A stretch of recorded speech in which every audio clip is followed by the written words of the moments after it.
Okay, so ayan po isang mapagpalang araw po sa inyong lahat, mga madam sir, mga boss, mga lods, mga lodi. So another property for sale na naman po ipapakita ko.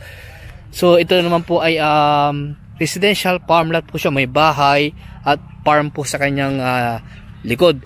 So ito po meron po sukat at 2.1 hectare na may presyo pong 250 daw po per square meter. Sabi ng source po namin, si kuya na nakakulay red, siya po yung ano po dito. So hanggang dito po yung kanyang frontage sa part na ito. Ayan, diretso po yan at hanggang dun po sa may puno po na yan, oh. Ayan, nasa mga 20 to 30 meters po yung kanyang entrada. Estimate ko lang po yun. So ito na po yung property na ibinibenta, 2.1 hectare, located po dito sa bayan po ng Balungaw, lalawigan po ng Pangasinan. So mayroon po siyang bahay, ayan po.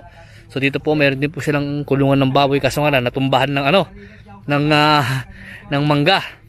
Natumba siguro nung bagyong Juan, siguro yan natumba na po. So ito po yung bahay nakasama po sa bentahan, ayan po.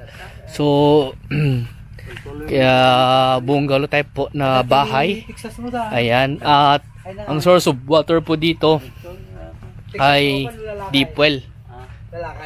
So deep well, at yun nga po ay nakaalong cemented road po siya. Malapit lang po sa town proper o palengke po ng Balungaw, na sa mga siguro mga 2.5 kilometro po siguro, o kulang 3 kilometro sabihin na lang po natin. At ito nga po ay sa side, sa part na ito ay meron po silang tinanim na mga gulay. May mga okra, ayun po yung mga tinanim po nila dito, okra, tas sa bandoron po ay palay. So hanggang doon pa po yan, lagpas pa po ng mga puno na yan, lalagpas pa po doon sa part po na yan ay mga palay naman po yung nakatanim. So hanggang dito po daw po yung boundary po niya sa mga saging po na yan, tapos doon na po sa may kalsada. So ito po meron din po sa tanim na kalamansi po dito. At ito po yung side ng bahay, ayan, ano po yung bahay nila. So kasama na po sa bentahan po yan. Yung mga gamit po siguro hindi po kasama sa bentahan.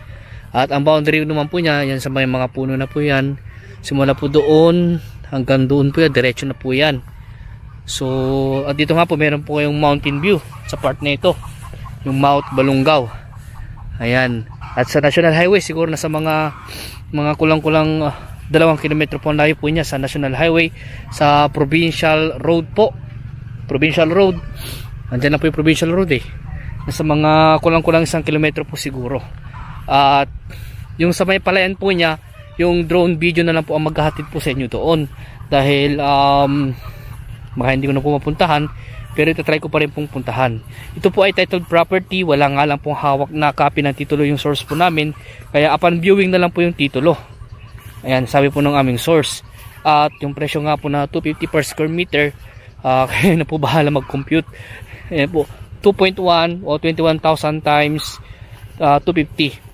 O siguro pa po meron pa pong ano po dun, siguro po may sabihin natin 2.1 more or less po, kasi may mga butal pa po yun sa titulo, may mga butal. So upon viewing na lang po yung mga dokumento po, sabi ng source po namin, at wala po siyang dala. At try na din po namin humingi kung sakala may send po nila sa via messenger, ay i-attach ko na lang po sa video. Kung wala pong may i-attach po sa video, upon viewing na lang po. So yun po yung palayan po yan sa banda roon. Makikita nyo po sa drone video po yung kanyang palayan.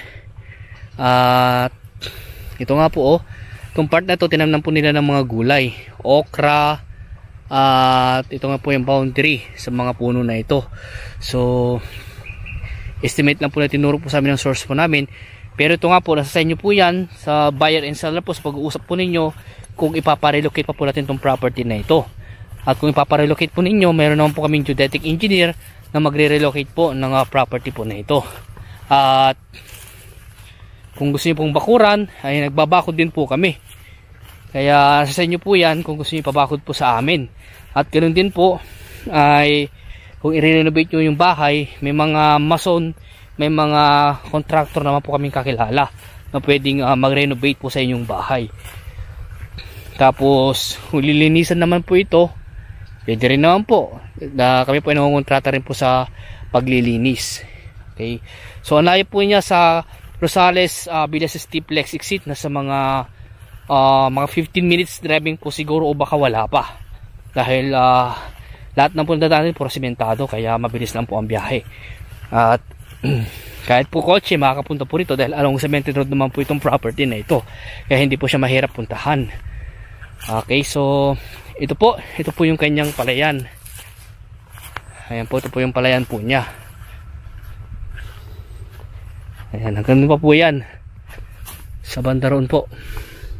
Siguro po yung boundary po niya, yung may mga puti-puti pong mga mga flag na yun, malilit na, parang ganyan po, parang ganyan.